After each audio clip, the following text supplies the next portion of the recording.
Ka'bah dan detail bagian-bagiannya. Bagian-bagian Ka'bah hendaknya menjadi pengetahuan dasar bagi jamaah umroh dan haji yang berencana berkunjung ke Tanah Suci. Ka'bah adalah bangunan suci bagi umat muslim yang letaknya berada di tengah-tengah Masjidil Haram di kota Mekah. Apabila berkunjung ke Mekah, Masjidil Haram merupakan tujuan paling utama para jamaah dan peziarah lantaran di dalamnya terdapat beberapa bagian-bagian Ka'bah yang diketahui menjadi tempat penuh berkah. Tawaf atau keliling Ka'bah merupakan rukun haji dan umrah yang wajib dilakukan setiap jamaah. Bagi yang sudah pernah menjalankan ibadah haji atau umroh tentunya tidak asing dengan bagian-bagian Ka'bah berikut ini. Namun bagi sahabat yang belum pernah menginjakkan kaki di Masjidil Haram, simak apa saja bagian-bagian Ka'bah dalam penjelasan berikut ini. Bagian-bagian Ka'bah. Ka'bah sendiri merupakan bangunan berbentuk kubus dari susunan batu yang di setiap titiknya memiliki makna. Bukan hanya sekadar bangunan yang bisa dikunjungi, Ka'bah merupakan arah kiblat bagi setiap umat muslim di seluruh dunia.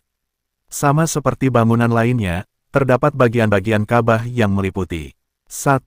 Hajar Aswad. Dari sekian banyak bagian-bagian Ka'bah, Hajar Aswad menjadi yang paling dikenal oleh umat muslim. Dalam sebuah hadits riwayat Tirmidzi, Hajar Aswad sejatinya merupakan batu dari surga memiliki warna putih bersih. Dikarenakan banyaknya dosa-dosa manusia, batu tersebut berubah warna menjadi hitam. Hajar Aswad turun dari surga padahal batu tersebut begitu putih, lebih putih daripada susu. Dosa manusialah yang membuat batu tersebut menjadi hitam. Riwayat Tirmidzi nomor 877. Hajar Aswad awalnya juga merupakan sebongkah batu besar dengan ukuran kurang lebih 30 cm.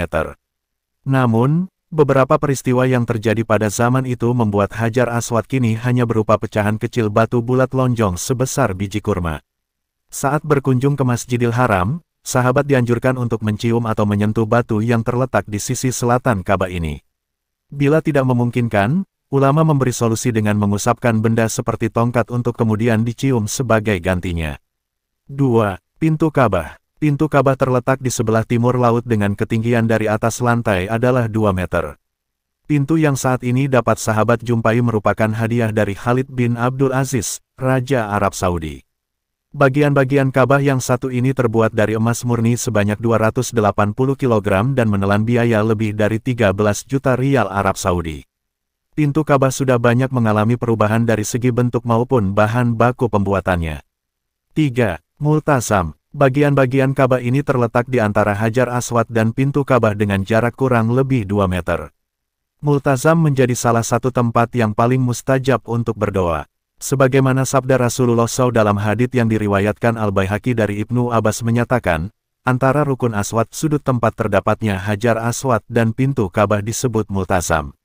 Tidak ada orang yang minta sesuatu di Multazam melainkan Allah mengabulkan permintaan itu.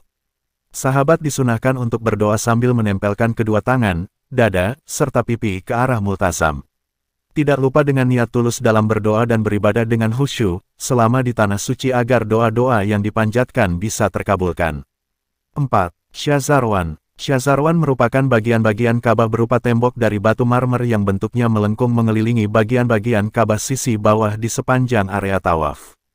Fungsi bagian-bagian Ka'bah yang satu ini yaitu sebagai penguat dan pelindung Ka'bah. 5. Kiswah. Kiswah merupakan penutup bagian-bagian Ka'bah lainnya yang berupa kain berwarna hitam yang dihiasi kaligrafi berwarna kuning emas. Masyarakat Arab Saudi menggunakan kain berbahan baku sutra asli dan menyulam benang emas murni untuk dijadikan kiswah. Kata kiswah dalam bahasa Arab berarti penutup, yaitu alat untuk menutupi Ka'bah dari debu dan kotoran yang ada di sekitarnya. Kiswah berukuran 14 meter dengan tinggi 47 meter serta panjang dan beratnya mencapai 650 kg. 6.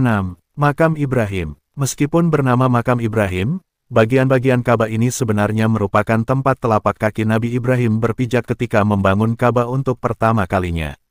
Bekas kedua telapak kaki Nabi Ibrahim tersebut memiliki panjang 27 cm dan lebar 14 cm dengan kedalaman 10 cm.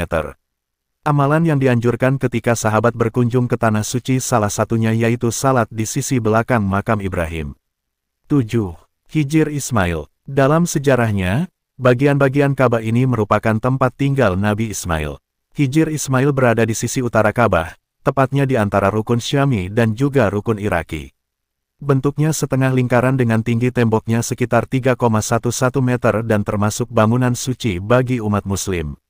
Saat berada di Hijr Ismail, sahabat dianjurkan untuk menunaikan salat 2 rakaat dengan mengenakan ihram dan menghadap ke arah Mizab Ar-Rahman.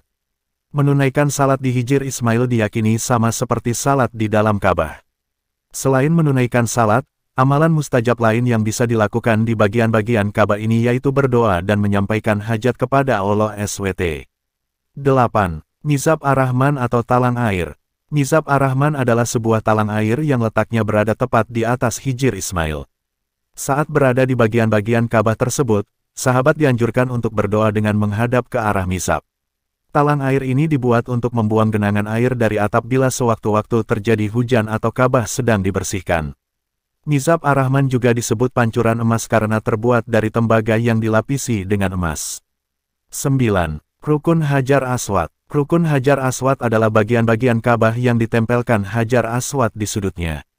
Para jamaah haji atau umroh memulai dan mengakhiri tawaf dari sudut yang tingginya 11,88 meter ini. Dibandingkan dengan sudut Ka'bah lainnya, Rukun Hajar Aswad ini bisa disebut sebagai sudut penting yang dimuliakan oleh Allah SWT. Jamaah yang sedang tawaf bisa memperoleh pahala lebih banyak dengan mencium, memegang, atau sekadar melambaikan tangan sebagai isyarat ke arah Hajar Aswad. 10.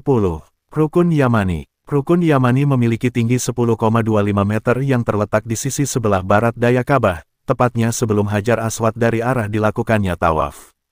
Bagian-bagian Ka'bah ini dinamakan Rukun Yamani lantaran berada di arah Yaman. Ketika berada di Rukun Yamani, sahabat dianjurkan untuk mengusapnya.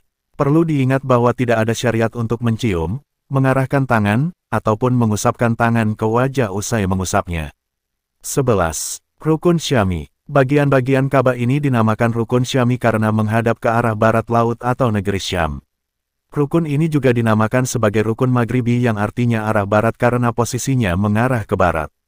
Mengenai keutamaan Rukun Syami, setiap umat Muslim dianjurkan berdoa ketika posisi tawaf telah berada di depan rukun ini. Rukun Syami merupakan sudut tertinggi yang mencapai 12,15 meter.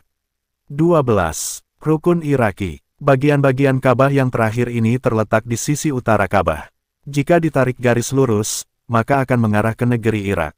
Menariknya, Rukun Iraki merupakan salah satu sudut yang pernah mengalami pergeseran dan sedikit pengurangan panjang sisi karena keterbatasan dana pada masa Quraisy. Rukun Iraki tidak memiliki keutamaan khusus dan tidak disunahkan pula untuk memegangnya saat tawaf. Itulah alasan mengapa bagian-bagian Ka'bah dengan tinggi 9,92 meter ini selalu tertutupi oleh selimut.